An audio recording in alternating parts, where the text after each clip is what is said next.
We are dialing into those moments that leave you feeling discouraged. Most everyone has them.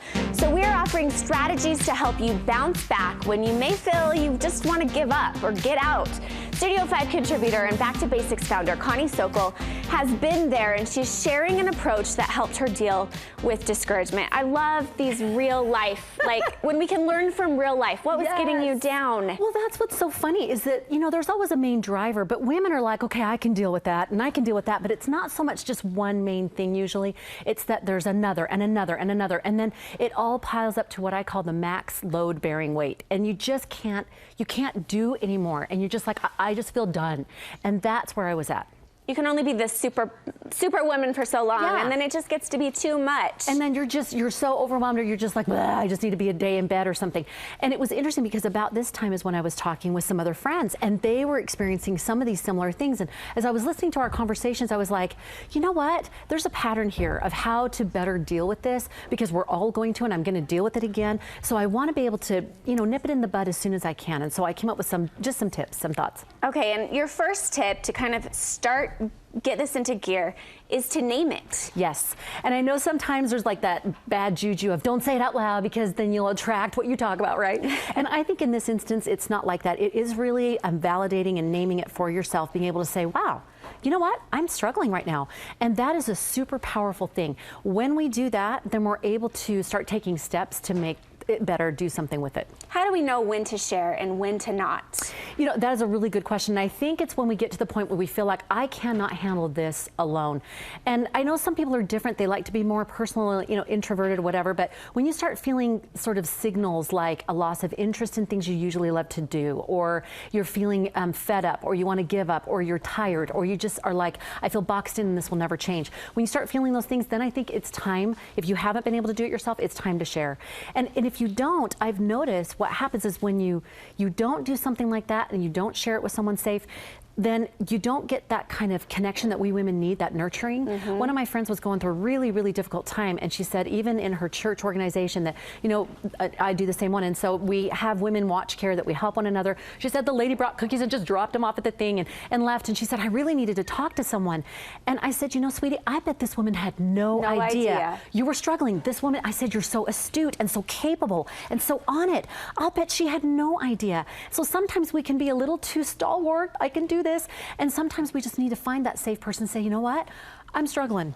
And sometimes we need to do something ourselves. Absolutely. Anything, just do something. And that's the thing, the next thing to do is choose the do. We've got to choose something to proactively deal with it. Otherwise, then we're just wallowing, and you know, Ben & Jerry's is only gonna take us so far.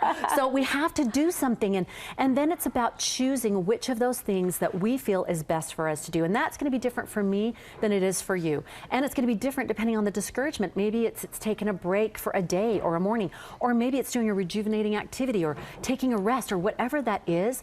We just have to get in tune with, this is the thing I know that I need, and give ourselves permission to do that. And what if you don't know? What if you're sitting there thinking, I know I need something, but I just don't know? Just start with something that sounds appealing. And sometimes I'll bet you a great go-to is a nap, because a nap solves about 50% of the problem.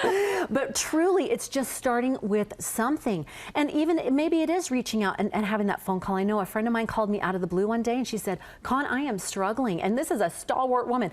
And I said, what can I do? How can I help? And we got talking. She didn't know what to do. And I said, how about we talk? And then I said, there's a spiritual activity we both love to do. And I said, how about we do that? We did. It was wonderful. And both of us felt more healed. So it's not just, sometimes we feel nervous about doing that or saying, well, what I really need right now is this.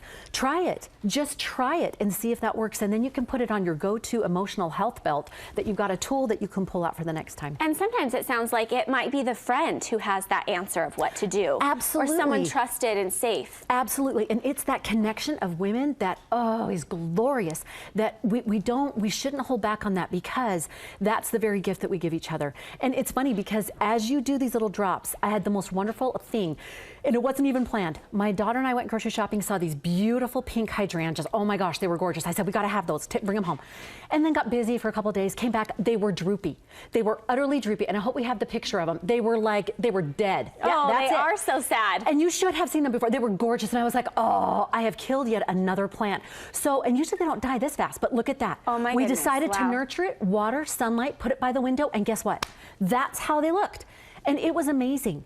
Just those little bits, little water, little sunlight. So find out what's your water and sunlight and keep it consistent, because I am sad to admit that a few days later, I did the same thing. I put them up in my office and they were drooping and we had to go through the same thing again. So they are now fluffy and pink, and they are by the sink, and it's a water source, so I will not kill them again.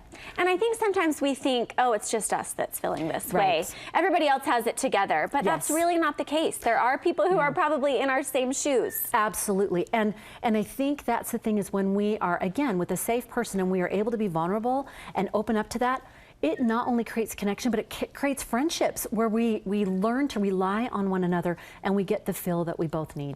And it's not going to last forever. It's not. And I think that's the third thing, is to stay focused on the future in a happy sense. Not, oh, well, someday. But just this feeling of it will shift. Because the beauty of that is that either the situation will shift or you will shift. But something is going to shift. And that's the wonderful thing of it. I remember having 6 kids, 12 and under. And I remember thinking, I am one step from the loony bin. It was just so much. And my oldest one had Asperger's, and they were all threads of ADD. And I was just like, I don't think I can do this one more second. 5 more seconds, never mind 5 more years. And yet it did. It shifted. And I had a friend that told me that, and I relied on that. And it got me through those long days to where I looked back and went, we're past it. And you're going to get past it. And you're going to. Just hang on for a few more minutes. I actually had a similar conversation with a friend just a week ago, and she was feeling this, just like as you're describing.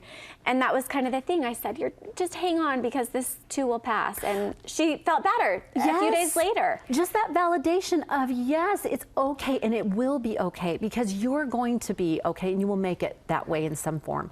And I think, too, reaching for that unexpected solution. I always encourage women, when they're talking to me about this, look for the divine help, because sometimes we wait so late to involve divinity. And I think whatever it is for any particular person, what that means to them, some kind of spiritual help that will help them get through it. And there's fruit. It bears unexpected fruit. I remember, again, another time when it was just so much with the kids, and I just needing that help and that guidance. And so I started writing these blog posts on character traits of Jesus Christ and his influence of his teachings in my life.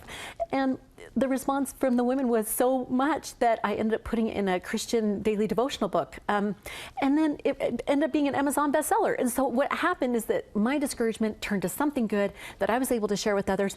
And then they're getting that fruit too. So it's so important. The way we handle this, we can get in, we can nip it in the bud, no pun intended, and we can move forward and we can bloom. We can blossom like we were before. Connie, you're such an inspiration. We can tell that you're just, everything is inside of you and just on the surface of helping others. Where can people find more of your insights? Oh, you're so great. For Easter, to prepare your heart, get ready for Sunday, it's $1.99 on Amazon or ConnieSokol.com. Just click the button. It's right there, and it's the daily devotional book with those thoughts on the Savior. Thanks, Connie.